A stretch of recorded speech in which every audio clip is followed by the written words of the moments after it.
Hey everyone, today we're going to talk through 3 different archery sites and talk through the comparisons.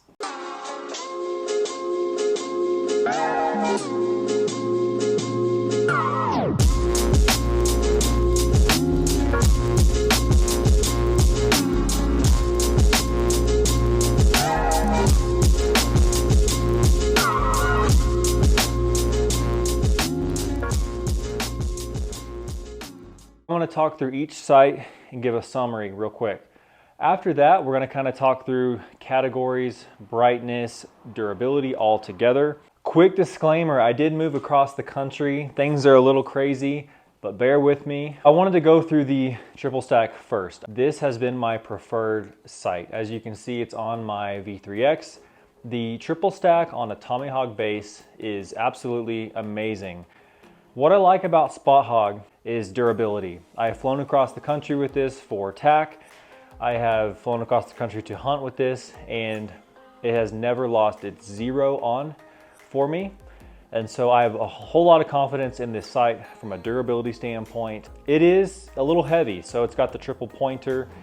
And I know that some guys say that the housing is big and heavy. That being said, on a Tommy Hogg running close in, it's not too bad. It actually is very stable on the bow. That's the triple stack. Still am continually impressed. Love everything about it and really do recommend this sight if you like the vertical pins and you want a 3-pin slider. Tim has a video where he changed the bottom to a 10,000ths. We keep the top at 19, so we highly suggest that for this sight. And yeah, so that's a very general quick review on the Spot Hogg.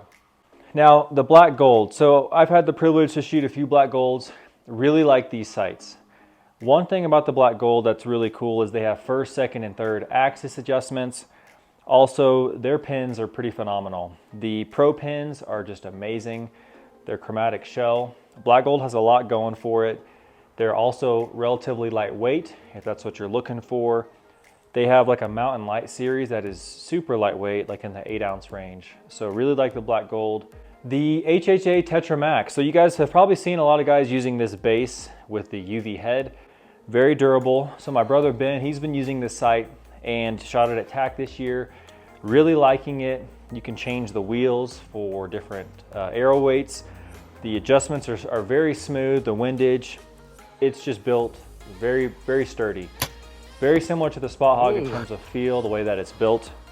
And so it's also fairly light. So really like that about the HHA. I prefer the 3-pin slider, 20, 30, 40, slide from the 40 for all of these sights. Okay, that is a quick summary of each sight and just kind of some initial thoughts. So let's first talk about the pins. The Spot Hogg and black gold, to my eyes, have the brightest pins. Now, the Spot Hogg, it does not have one of these dampeners like the rheostat or the chromatic shell. So I have to use a rubber band in the middle of the day to dampen these that they're so bright. That's particularly on the 19,000ths. The black gold, the chromatic shell turns purple and it dampens the pins extremely well. That is a really great feature, so props to black gold. You don't even have to touch anything. The HHA, the pins are not quite as bright from what I noticed.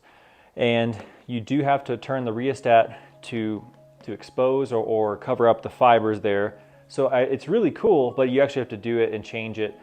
Whereas the black gold, it happens on the fly based on the light. So I'd give the pin brightness and just kind of easy usability to the black gold as far as that's concerned. Overall, these are all very solid. I just thought the black gold pins, the pro pins specifically with the tapered throat and the chromatic shell, that was just a highlight for me if you're focused just on the pins. Let's talk durability. So I'm gonna give it to the Spot Hogg for durability. There's just something about the Spot Hogg. There's no slop at all. The black gold's not bad. Spot Hogg is just a different level. The HHA is in between those two. I think that it's built very well, closer to the Spot Hogg. I have no concerns on the HHA. Initially, I would still lean towards the Spot Hogg if durability is the primary concern. The sight housing is important if you're trying to get the most range out of your sight. The Spot Hogg is the largest of the two, so that is something to think about. If you want to get a little bit more yardage, perhaps going with one of these smaller housings could be advantageous for that reason. Again, I don't mind this size housing. after handling it for so long because of the durability. Now, as far as bubbles, I know this is gonna get kind of picky here, but the Spot Hogg and HHA do have the best bubbles. The black gold is very small. To me, when I made any adjustments left or right, it would just move real quick. I like a big bubble on the HHA and the Spot Hogg. To me, they're about the same, and really like those over the black gold. So let's talk features. So features, axis adjustments, the black gold has all 3 axis. The HHA and Spot Hogg, 2nd and 3rd axis. All of these, I've adjusted those on. They're all pretty easy. I would say that the black gold and the HHA are easier to adjust than the Spot Hogg, but overall, once I set it, it's typically set there. So not a big deal, but if you want 1st axis, the black gold does have that on this site. As far as the pin adjustments, the Spot Hogg has a micro system here that you can drive the pins up or down. It is really cool.